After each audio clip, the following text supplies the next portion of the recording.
هو هيصبر لغايه ما السمكه تتعب. لو استعجل هتفك من اللاين بتاعه، من السناره بتاعته، هيفضل مستنيها بقى. بس ما ينفعش يستعجل، عشان لو استعجل برضو اللاين هيتقطع فتهرب منه. يعني هو داخل اصلا يعمل كل ده عشان الناس؟ من التعب عينيه غمضت كده. هو الراجل ده هيفضل طول حياته يصطاد السمكة؟ لا طبعا مش طول حياته هيفضل يصطاد السمكه، في شابتر 5 النهارده هيصطاد السمكه. ازاي بقى؟ ازاي بقى؟ دي حوار. هو فاهم كويس جدا ان المعركه بينه وبين السمكه معركه بيشنس، صبر. هو هيصبر لغايه ما السمكه تتعب. لو استعجل هتفك من اللاين بتاعه، من السناره بتاعته، هيفضل مستنيها بقى. هيفضل قاعد معاها. ده تالت يوم بلياليه قاعد ما بينامش، بيثبت نفسه في المركب بتاعه لغايه النهارده اللي هو اليوم التالت بقى. دي بقى اللي هو خلاص السمكه بدات تتعب. طب في علامات ان السمكه بدات تتعب. ايه العلامات دي بقى؟ ان بدات تعمل سيركلز تحت المركب. هو عارف ان دي علامه من علامات تعب السمك. ما هو عنده ويزدم، عنده خبره. عنده خبرة بقى. عنده خبره. صياد بقاله زمن، يعني راجل يعني كبير بتفضل في السن. تلف؟ تفضل تلف داير. اه آه. معناها انها بدات تتعب. مم. وبعدين كل ما تلف دواير بدأ يلم اللاين بتاعه، يلم اللاين. تبدأ تطلع فين؟ فوق. على الشط. تطلع على الشط لغاية ما لحظة هو قال لك خلاص. خلاص هيصطادها بقى. هي دي علامة ان السمكة بدأت تستسلم. مم. بس ما ينفعش يستعجل، عشان لو استعجل برضو اللاين هيتقطع فتهرب منه. مم. لغاية في لحظة من اللحظات وهو خلاص عارف بقى ثبت نفسه. هو طبعا 3 ايام من غير نوم واكل ضعيف جدا. حس ان هو ويك قوي ومتعور في ايده، لو انت فاكره الشبات اللي فاتت. خد بقى قال لك يا انت بقى خلاص انا مش هقدر اسيبك، مش هينفع افكك.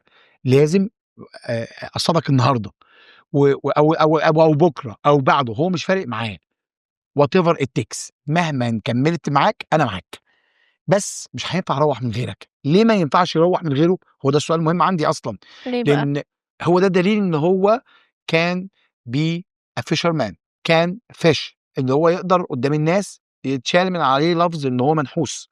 هو عايز يثبت للناس ان هي از ستيل الايف، هو لسه عايش. يعني هو داخل اصلا يعمل كل ده عشان الناس؟ 84 يوم في شابتر 1 قريناها مع بعض من غير صيد. لا هو عايز يثبت لنفسه ان هي كان سرفايف، يعرف يعيش.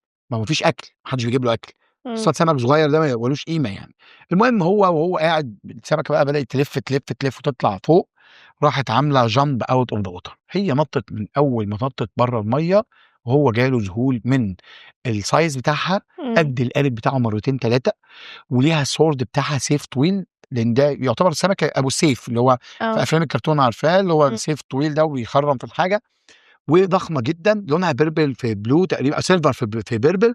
وهو من منظرها قال له لا، ده انت لو ايه اللي حصل انا راجع بيك النهارده. طب هياخدها ازاي يعني؟ ايه بقى القصه في كده؟ هو قال له I must end this struggle، انا لازم اخلص. you are my brother، انت اخويا، but I must end it forgive me. وراح ضربه ب رمح كده من الرماح بتاعه الصيد.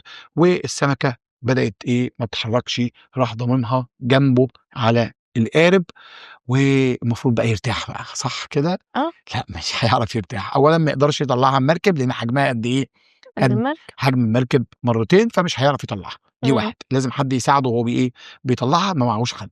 2 ان هي واز اكزوستد، بقاله 3 ايام بيصطاد في السمكه، فخلصان خالص. طيب هو قال بقى ان الهاردست بارت از تو كم يا مستر. يعني في بعد 3 ايام شقه في حاجه اصعب. تفتكري ايه الاصعب بقى؟ ده اكيد مصيبة بقى. ما هي مصيبه فعلا. هي المصيبه ان هو take the prize او take the fish back home safely، يرجعها بامان. طب ايه المشكله يا مستر ما يرجعها بامان؟ حبيبتي ما هو لما طعنها او ضربها بالرمح جاب الدم. الدم ده هيجيب ايه بقى عليه؟ قروش. بالظبط كده، هيجيب سمك القرش. فبدأ يدخل في معركه تانية في الشابتر بقى اللي جاي تفصيلها. المعركه التانية مع مين؟ مع سمك القرش. لكن هو بدأ ياخد نفسه ان هو دلوقتي كان في البراود. هو ممكن يحس ان هو ان هو فخور بنفسه. ليه؟ انا دلوقتي خلاص اصطادت سمكه ما حدش اصطادها في الفيلج بتاعتهم قبل كده. ما حدش من الفيشر مان اصطاد حاجه بالحجم ده. هو اثبت للناس ان هو كان مساله وقت بس عشان يثبت هاو جريت هي واز. ان هو كان عظيم قوي، ان هو عنده الصبر ان يوصل ان يصطاد سمكه بالحجم ده. لكن المشكله في رحله الرجوع. طبعًا هو تعبان جدًا، قاعد بقى يراقب السمكة، خايف إن سمك القرش ييجي. ييجي جنبها، بدأ عينيه طبعًا قاعد يفتكر الواد مانولين اللي معاه دوّة، اللي هو هيبقى proud بيه بقى، إمم. فخور بيه، والناس كلها هتشاور بقى عليه، شُفت بقى الراجل اصطاد سمكية كبيرة إزاي، شُفت وده طلع عكس ما إحنا كنا بنقول عليه، فبدأ يرتاح نفسيًا بقى، عارفة اللي هو كان متوتر أوي ومتضايق جدًا، ما اصطادش حاجة وبعدين اصطاد سمكة ضخمة جدًا، عمل إنجاز. بالنسبة للصيادين صيد السمكة دي ده achievement، ده يا باشا أنت حققت اللي ما حدش حققه. حققه. طبعًا في somehow he respected the fish، إزاي هو احترم برضه السمكة لمّا بيقول له you are my brother. تاني بنقول إن هو دايمًا respect your opponent، لازم تحترم حتى لو سمكة، احترم اللي آه. قدامك. طب هو احترمها ليه؟ ليه؟ لإنها showed strength، أظهرت له القوة بتاعتها، لدرجة إن هي بدل ما هو يصطاد سمكة بسنارة كده ويطلعها على طول، خدت منه كام يوم؟ 3 3. أيام. حتى هو بيقول لها I give you all I have and you give me all you have. أنت طلّعت قوتك كلها وأنا طلّعت أنا خدت قوت كل جزء. بالضبط كده، أنا طلّعت اللي عندي. طب إمم. هو طلّع اللي عنده، مش قادر يعمل حاجة، حتى مش قادر يوجّه المركب إن هو يروح للبحر خالص، للشط خالص.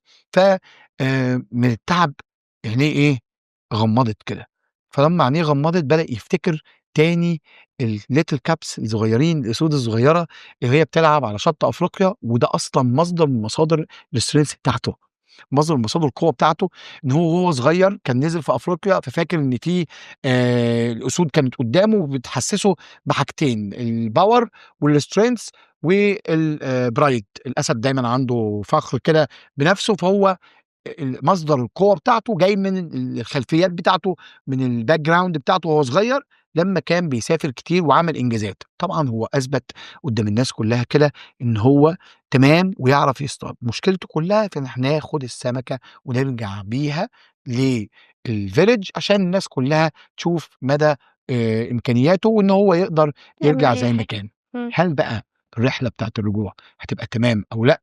ده إحنا إن شاء الله نكمّله مع بعضينا في chapter كام؟ 6. 6. هنشوف برضه chapter 6 مع بعضينا في الحتّة بتاعتنا ديّة. أشطر أب، تعليمك بقى أشطر.